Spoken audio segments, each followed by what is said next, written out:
మీ శ్రేయస్సు కోసం చేసే పూజలు హోమాలు యజ్ఞాలు ఇప్పుడు ఒక్క క్లిక్ దూరంలో వేదమందిర్.com. నమస్కారం అండి, సుమన్ టీవీకి స్వాగతం. నేను గీతాంజలి. ఇవాళ మనతో పాటు ఉన్న అతిథి శ్రీ విద్య ఉపాసకులు, అమ్మవారి ఉపాసన చేస్తూ ఎంతో మందికి మంత్రోపదేశం ఇస్తూ, అలాగే ఎంతో మందికి లలితా సహస్రనామం, సౌందర్య లహరి ఇలా అమ్మవారికి సంబంధించినవన్నీ కూడా చక్కగా నేర్పిస్తూ ఉన్నారు, అమ్మవారి వైపు నడిపిస్తూ ఉన్నారు. వారే అమ్మ గీతా కుమార్ గారు. వారితో మాట్లాడదాం. అమ్మ నమస్కారం. శ్రీ గురుభ్యో నమః. శ్రీ మాత్రే నమః. నమస్తే అమ్మా. అమ్మ, చాలా సందేహాలు వస్తూ ఉంటాయి. ప్రత్యేకంగా దీపాల గురించి ప్రస్తావన వచ్చినప్పుడు మనకి తెలిసిన వాళ్ళలో ఇలా కామాక్షి దీపం అని చక్కగా వెళ్ళారు ఒక క్షేత్రం దగ్గరికి. పుణ్యక్షేత్రాలు వెళ్ళినప్పుడు ఏదైనా వస్తువులు ఇలా కొనుక్కుంటాయి కదా గుర్తుకి, అక్కడ కామాక్షి దీపం ఇలా పెట్టి తీసుకున్నారు. అయితే అసలు ఎలా చేయాలి? వీటికి నియమం ఉందా? అంటే సాధారణంగా చేసే దీపారాధన లాగానే చెయ్యాలా, లేకపోతే ప్రత్యేకమైన రోజు ఉంటుందా? నియమాలు ఎలా ఉంటాయి? వీటికి ప్రత్యేకంగా ఇలా దీపం పెట్టినప్పుడు ఫోటో కూడా అవసరమా? కేవలం దీపానికి మాత్రం? ఎందుకంటే దీపం పైన కూడా చక్కగా అమ్మవారి రూపు ఉంటుంది అక్కడ. మరి ఎలా చేయాలి? ఎటువంటి నైవేద్యాలు పెట్టాలి? దేని కొరకు చేయాలి? ఎలాంటి ఫలితాలను ఇస్తుంది కామాక్షి దీపం గురించి? భగవంతుడు అంటేనే జ్యోతి స్వరూపం.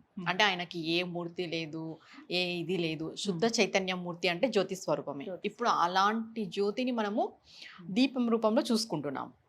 ప్రమిద. ఇప్పుడు ఫస్ట్ కామాక్షి అమ్మది తీసుకుందాం. ఇక్కడ చాలా మందికి డౌట్ ఏముందంటే, కామాక్షి దీపం కూడా నార్మల్ దీపాలతో ఇంక్లూడా? అంటే నార్మల్ దీపాలు 2 పెడతారు, కామాక్షి దీపం 1 పెడతారు. అప్పుడు 3 కౌంట్ అవుతుంది కదా, 3 పెట్టచ్చా? ఒక డౌట్. తర్వాత ఏంటి, కామాక్షి అమ్మ దీపము ఎలా పెట్టాలి?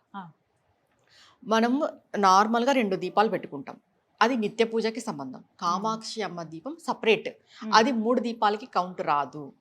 మీరు నిత్య దీపంగా 2 దీపాలు పెట్టుకోండి, 5 దీపాలు పెట్టుకోండి, 10 దీపాలు పెట్టుకోండి, కానీ ఒక కామాక్షి అమ్మ దీపం కానీ సపరేట్గా మనం దేవుడి కోసం పిండి దీపము, తర్వాత మట్టి ప్రమిదతో దీపాలు సపరేట్గా ఒక దేవతామూర్తి కోసమని, ఆ దేవత ఆరాధన కోసమని మనం దీపాలు పెడుతుంటాం. ఆ దీపాలు దీంట్లోకి ఇంక్లూడ్ కాదు.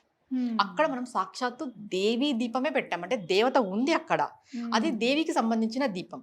ఈ నిత్య దీపంలోకి అది కౌంట్ రాదు. అప్పుడు మీరు నిత్య దీపంగా 2 దీపాలు పెట్టినట్టే. అయితే ఇది వెలిగిస్తున్నాం కదమ్మా, ఇది కూడా జ్యోతి రూపంలో ఉంది అంటే నువ్వు జ్యోతి రూపంలో అమ్మవారిని చూస్తున్నావు అక్కడ, అది దీపము కాదు. నువ్వు సాక్షాత్తుగా కామాక్షి పరదేవతని జ్యోతి రూపంలో చూస్తున్నావు. ఎలా పెట్టాలి? ఇప్పుడు కామాక్షి దేవత అని అంటేనే శక్తి దేవత. శక్తి దేవత దీపాలు ఎలా పెట్టాలి అంటే, ఫస్ట్ ఒక ప్లేట్ తీసుకోవాలి, ప్లేట్లో వాటర్ పెట్టాలి, వాటర్ పెట్టిన తర్వాత దీపం పెట్టాలి. రోజు నీళ్ళు, ఒకవేళ మీరు రోజు కామాక్షి దీపం పెట్టేటట్లుంటే ఒక ప్లేట్ తీసుకుంటాం, ప్లేట్లోనే పెడతాం కదా, కొన్ని అట్లీస్ట్ ఒక చిన్న డ్రాప్, ఒక 3-4 చుక్కలను అలా వేసి పెట్టాలి. అంటే నీరు అనేది చల్లదనం మారుస్తూ ఉండాలి. ఇప్పుడు మనం డైలీ ఒత్తి కూడా మారుస్తాం కదా, కాలిన ఒత్తి అలానే పెట్టకూడదు. ఇప్పుడు లేదమ్మా మేము స్పెసిఫిక్ గా శుక్రవారం మాత్రమే పెట్టుకుంటాము అంటే ఇదే ప్రాసెస్. ప్లేట్ లో నీళ్లు పోసి పసుపు కుంకుమ అక్షంతులు వేసి ఈ దీపాన్ని పెట్టాలి. ఎందుకు అంటే శక్తి దేవత, నువ్వు శక్తి దేవత దీపాన్ని పెడుతున్నావు కాబట్టి ఖచ్చితంగా కింద వాటర్ పెట్టాలి, చల్లదనం ఆ దీపానికి. ఎందుకంటే నువ్వు జ్యోతి స్వరూపంలో అమ్మవారిని ఆవాహన చేస్తున్నావు. ఇంకా నువ్వు కామాక్షి పరదేవత ఆ జ్యోతి రూపంలో వచ్చి ఉంది. నువ్వేమనుకుంటున్నావు, అది నార్మల్ కామాక్షి దీపం వెలిగించాము అలా అనుకుంటున్నావు, కానీ నువ్వు జ్యోతి రూపంలో అమ్మవారిని ఆవాహన చేస్తున్నావు ఆ దీపం పెట్టి. కామాక్షి దీపం అంటే సాక్షాత్తు కామాక్షి పరదేవతని మనం ఆవాహన చేసినట్టు. తర్వాత ఆ దీపం అనేది నువ్వు మధ్యలో పెట్టుకోవాలి, ఏదో ఒక మూలకు పెట్టేయడం అలా కాదు. నువ్వు మధ్యలో పెట్టుకొని ఆ దీపం వెలిగించేటప్పుడు, ఇప్పుడు నిత్యము దీపం వెలిగిస్తే ఆ దీపం వెలిగించేటప్పుడు ఏదో ఒక స్తోత్రం, అమ్మవారి ధ్యాన శ్లోకము స్తోత్రము నువ్వు చదివేస్తావు వెలిగించేటప్పుడు. నువ్వు సపరేట్గా శుక్రవారం పూట మాత్రమే వెలిగిస్తున్నావు అని అంటే ఆ దీపానికి అష్టోత్తరం చదవాలి, ఆ దీపజ్యోతికి అష్టోత్తరం చదవాలి, ఆ దీపానికే స్తోత్రం చదవాలి, ఆ దీపానికి ధ్యాన శ్లోకం ఉంటుంది, కామాక్షి అమ్మ ధ్యాన శ్లోకం చదవాలి. అమ్మ మేము ఇవన్నీ ఏం చేసుకోలేము అని అంటే కామాక్షి దేవి నమః అనుకోనైనా నువ్వు దీపం వెలిగించాలి. తరువాత ఏంటంటే, నువ్వు దేవీ దేవతలకి నైవేద్యం ఎలా పెడతావో కామాక్షి దీపానికి కూడా నైవేద్యం పెట్టాలి. అంటే ఇప్పుడు నిత్య దీపారాధన చేసేటప్పుడు పట్టిక బెల్లం కానీ ఏదో ఒకటి, ఖర్జూరము, ఏదో ఒకటి పెడుతూ ఉంటాం, డ్రై ఫ్రూట్స్, పట్టిక బెల్లము, నార్మల్ బెల్లము, పప్పులు, ఇలా చక్కెర, ఇవి కలిపి మనం పెడుతుంటాం. నువ్వు నిత్య పూజలో దేవి దేవతలకి ఎలానో మనం నైవేద్యం పెడతాం కదా, అదే నైవేద్యం తీసుకొచ్చి ఈ దీపం ముందు కూడా పెట్టాలి. ఎందుకు పెట్టాలి అంటే, మనం ఇది వరకే చెప్పాం, దీపము కాదు, అక్కడ కామాక్షి పరదేవత యొక్క శక్తి ఆవహించబడి ఉంది కాబట్టి నువ్వు జ్యోతి రూపంలో కామాక్షి అమ్మనే చూస్తున్నావు కాబట్టి కామాక్షి దీపానికి కూడా నైవేద్యం పెట్టాలి.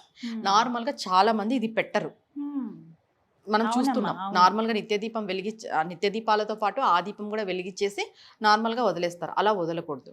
ఎందుకంటే సపరేట్ గా ఇప్పుడు 3 నామాల దీపాలు పెట్టినప్పుడు కానీ నార్మల్ గా మనం అఖండ జ్యోతులు వెలిగిస్తాం కదా, 9 రోజులు అవును. అఖండం పెట్టుకుంటాం.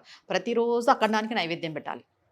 ఎందుకంటే ఎందుకు మనం అఖండానికి నైవేద్యం పెడుతున్నాము అంటే ఆ అఖండ జ్యోతి స్వరూపంలో సాక్షాత్ పరబ్రహ్మ ఆవహించి ఉన్నాడు. నువ్వు ఆ పరబ్రహ్మని ఆవాహన చేసి అఖండాన్ని వెలిగిస్తున్నావు. జ్యోతి స్వరూపం అంటే భగవంతుడే. నువ్వు శివునైనా చూడొచ్చు, సుబ్రహ్మణ్య స్వామినైనా చూడొచ్చు, విష్ణువునైనా చూడొచ్చు, అమ్మవారినైనా చూడొచ్చు. చూస్తే నువ్వు ఏ స్వరూపాన్నైనా ఆ జ్యోతి స్వరూపంలో చూడొచ్చు. ఇక్కడ నువ్వు ఏం చూస్తున్నావు అనేది నీ ఇష్టం. కానీ ఈవెన్ అఖండ దీపాలకు కూడా మనము నైవేద్యం పెట్టుకుంటూ రావాల్సిందే. నువ్వు 9 రోజులు అఖండ దీపం పెడితే 9 రోజులు నైవేద్యం పెట్టాలి. ఇలా కామాక్షి దీపం కూడా సపరేట్ దీపము. మన నిత్య దీపాలతో ఆ దీపాన్ని కలపకూడదు. కామాక్షి దీపం అంటే సాక్షాత్తు కామాక్షి పరదేవతను నువ్వు పిలిచి ఆ దీపజ్యోతి వెలిగించి ఆమెను ఆవాహన చేసి అక్కడ పెట్టావు. జ్యోతి స్వరూపంగా ఆమె ఉంది అక్కడ. అందుకు ఆవిడకు కూడా నేను నైవేద్యం పెట్టాలి, ఆవిడకు కూడా ధూపం చూపించాలి, ఆవిడకు కూడా హారతి ఇవ్వాల్సిందే. ఎలానో దీపం దాంట్లో ఉంటుంది కాబట్టి మనం దర్శనం చేసుకుంటాం. అమ్మ నువ్వు ఈ దీపజ్యోతిలో నువ్వు ఉన్నావు తల్లి అని చెప్పేసి. ఇక్కడ ఇదే తెలీదు చాలా మందికి. మనం ఏదో దీపం లాగానే భావిస్తున్నాం. నిత్య దీపాలు పెట్టుకుంటాం కదా, అదే ఆ దీపంలో ఈ దీపం ఒకటే అనుకుంటాం. కానీ అలా కాదు. మనం ఏదైనా స్పెషల్గా ఏ దేవుడి దీపాలనైనా తెచ్చుకుని, ఇప్పుడు 3 వెంకటేశ్వర స్వామి దీపాలు తెచ్చుకుంటారు, ఇదే ప్రాసెస్. కామాక్షమ్మ దీపం తెచ్చుకుంటావు, ఇదే ప్రాసెస్. ఓన్లీ నీళ్లు మాత్రం ఈ దీపానికి కింద వేస్తాం, వేరే దీపాలకి వెయ్యరు. ఇప్పుడు ఇందాక చెప్పారు కదా, శుక్రవారమే చేస్తారు కొంతమందిని. అలా కాకుండా ఇంత నియమంగా లేకపోతే సంకల్పంగా ఇలా కామాక్షి అమ్మవారి దీపాన్ని పెట్టొచ్చా? అంటే 3 రోజులు 11 అఖండం పెట్టుకోవచ్చు. పెద్ద దీపం తెచ్చుకున్నారనుకోండి, చిన్న దీపం కాదు, అఖండం పెట్టుకోవాలంటే కామాక్షి పరదేవతకి మనం అఖండ జ్యోతి వెలిగించాలి అంటే 9 రోజులు. అమ్మవారికి 9 రోజులే, 11 లేదు, 10 లేదు, 21 లేదు, 9 శ్రేష్టం. ఈ 9 రోజులు మీరు అఖండ జ్యోతిని వెలిగించాలి అంటే కామాక్షి అమ్మవారి దీపాన్ని మీరు సపరేట్గా పెట్టుకోవచ్చు, సంకల్పం పెట్టుకొని. ఆ దీపం మీరు కొండెక్కుకోకున్నట్టు చూసుకునే బాధ్యత మీది. ప్రతిరోజు కూడా అఖండ జ్యోతికి మీరు నైవేద్యం పెడుతూ రావాలి. ఫస్ట్ రోజు మీరు ఇలా సంకల్పం చేసి దీపం వెలిగించినప్పుడు కొబ్బరికాయ కూడా సమర్పించాలి. ఆ అఖండ జ్యోతికి అష్టోత్తరం కూడా చదవాలి. అంటే మీరు ఏ దేవతామూర్తికి అఖండ జ్యోతి పెడుతున్నారు అంటే, ఇప్పుడు కామాక్షి దీపమే పెడుతున్నారు అనుకుందాం, ఇప్పుడు టాపిక్ అదే కాబట్టి కామాక్షి దేవి యొక్క అష్టోత్తరము, కామాక్షి దేవి యొక్క స్తోత్రము, కామాక్షి యొక్క దేవి యొక్క సహస్రాలు, ఇవన్నీ చదవాలి. ఇంకొకటి, ఈ దీపానికి సంబంధించి మీరు దీక్ష చేశారు అని అంటే ఆ 9 రోజులు ఆ దీపానికి సంబంధించిన పూజే ఉండాలి. మరి నిత్య పూజ చేసుకుంటాము మేము సపరేట్ ఇదేమి ఉండదు. నిత్య దీపాలు వెలిగించి అన్ని దేవతా స్తోత్రాలు చదువుకున్న తర్వాత స్పెషల్గా ఈ 9 రోజులు ఈ దీపం దగ్గర మీరు చేయాల్సిన విధి విధానాలు ఉంటాయి కాబట్టి ఈ దీపానికి కూడా ధూపము చూపించాలి, నైవేద్యము పెట్టాలి. దీపం ఎలాగో దీపజ్యోతి అలానే ఉంటుంది. మంగళహారతి ఇవ్వాలి, స్తోత్రం చేయాలి, స్తుతించాలి, పుష్పాలు సమర్పించాలి, గంధం సమర్పించాలి. మనము పంచోపచార పూజ నిత్యము ఎలా చేసుకుంటామో ఈ కామాక్షి దీపము 9 రోజులు అఖండంగా పెట్టుకోవాలనుకున్నప్పుడు ఈ కామాక్షి దీపానికి కూడా మనం పంచోపచార పూజ చేయాల్సిందే. చాలా చక్కగా వివరించారు. ఎందుకంటే ఇది ఒక సందేహంగా ఉండిపోయింది కామాక్షి దీపం గురించి. అంటే సాధారణంగా పెట్టుకునే దీపంలా కాకుండా విశేషంగా చెయ్యాలని చెప్పారు, కానీ ఎలా అనేది మీ ద్వారా ఇప్పుడు తెలిసింది. ఈ విధంగా జరుపుకుంటాం. ధన్యవాదాలమ్మా. నమస్తే అమ్మా.